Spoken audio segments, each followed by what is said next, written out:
The Bears have to address quarterback one in 2024, and as of right now, that quarterback one is Tyson Bagent. Dude looks bulked up, but is he the guy? Probably not, guys. But I have something that could work, that gets us an experienced quarterback, gets us more draft capital, and puts the Bears in a win now and win for multiple years mode. And that black swan move of the NFL that no one sees coming is trading with the LA Chargers and getting Justin Herbert to come to the Bears, involving trading back that #1 overall pick. Just stick with me here. Watch the video. I want you to hear all my thoughts and share all your thoughts at the end, because this could be the big move that puts us over the top for a very long time. It would also land us a top left tackle and even a top wide receiver or edge at #9. And if you would like the idea of Justin Herbert wearing navy blue and orange and getting more draft capital, smash that like button on this video, comment your thoughts on this mock draft after, or just put a bear down in the comment section below. And as always, please hit that subscribe button to stay up to date on all Chicago Bears news and highlights. So let's get into that trade back with the LA Chargers. This would involve sending the #1 pick to the LA Chargers and receiving quarterback Justin Herbert, along with the #5, #69, a 25 first, and a 26 second. Harbaugh gets to rebuild this team exactly the way he wants to. Along with that, the Bears get the #5 pick. We get a third rounder this year. We get next year's first, which the Chargers could be in a rebuild, and that first could be worth pretty good next year, and a 26 second. So let's go into a little bit about Justin Herbert's contract real quick. It's a 5-year, $262 million contract, but the Bears might not have to chew all that up. Depending on how Herbert's contract is broken down with the guaranteed money, the Bears might not have to take on all of that for the next couple of years. So you get a top 10 proven quarterback under 27 years old. Along with that, you don't have to pay him as much in cap. And then on top of that, that puts the Bears in win now mode for years to come. And also, by the way, he's worked with Keenan Allen and Gerald Everett, along with Shane Waldron before. Everything aligns so well with this. And after all that, the Bears would have #5, #9, #69, #75, and #122. So now we have Justin Herbert in this mock draft situation. Let's go into those 5 picks now that we have for this year. At pick #5, thanks to the Chargers, I'm taking left tackle Joe Alt out of Notre Dame. The 6'9", 321-pound left tackle gives the protection for Justin Herbert for years to come. Elite footwork, top-notch vision, strength and speed unmatched for a guy his size, and he is the best pass and run blocking offensive lineman in this draft, but not only this draft, but for the past 10 drafts, arguably since Quentin Nelson. You want a generational type player, this guy brings it. His stats in college: 1 sack allowed in 3 years, 4 quarterback pressures allowed in 3 years, 3 penalties in 3 years, none this past season, and guess what? 0 missed games. That is elite. Fills in the elite left tackle need that we have. On top of that, solidifies this offensive line. And I just mean everything on this offense is completed and we are in win now mode. So going to the defensive side of the ball for #9, I've talked about this guy a couple days ago, but I'm taking Dallas Turner, edge out of Alabama. Runs a 4.46 40 time, arguably the fastest first step in college football. A great tackler, great at not only dropping into coverage, but getting after the quarterback as well. He is an offense's nightmare because of the fact that he can do pretty much anything on the field. 53 total tackles, 15 tackles for loss, 10 sacks, 1 pass deflection, and 2 forced fumbles this past year for Alabama. He is an absolute monster.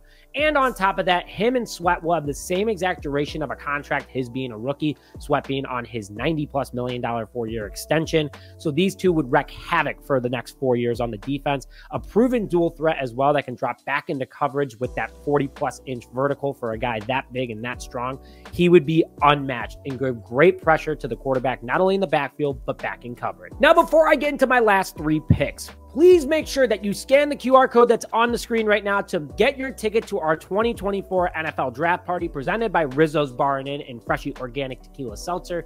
Drink specials, games, other podcasters, maybe even some current and former players, and more. you do not want to miss one of the best draft parties in Chicago. Your ticket is a donation to a local Chicago nonprofit. You can donate $1. You can donate $500. Any amount is greatly appreciated. Link in the description as well if you weren't able to get that QR code, but we would love to see you guys there on April 25th at 6 p.m. So now, my third pick at 69, thanks to the LA Chargers, I'm taking a wide receiver here, and I'm taking Devontez Walker, wide receiver from University of North Carolina. The 6'2", 193-pound wide receiver runs a 4.36 40 time. A guy that big and that fast expands the field greatly. He has great hands. Downfield vision and speed is unmatched. Overall, catch and run is top-notch and a natural playmaker, according to scouts.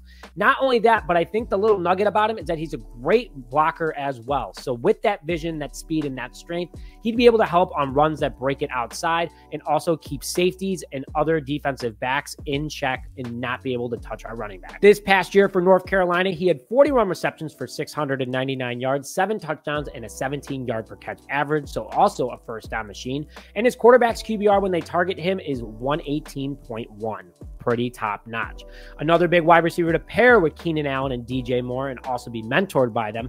Big blocking wide receiver downfield and a red zone target. With my fourth pick in round 3 at 75, I'm taking center Sedrick Van Pran from Georgia. I think I've gone through him a couple of times for you guys, but I'm a big fan of this pickup to become our next center of the future. 6'4", 310 pounds, 5.29 40 time.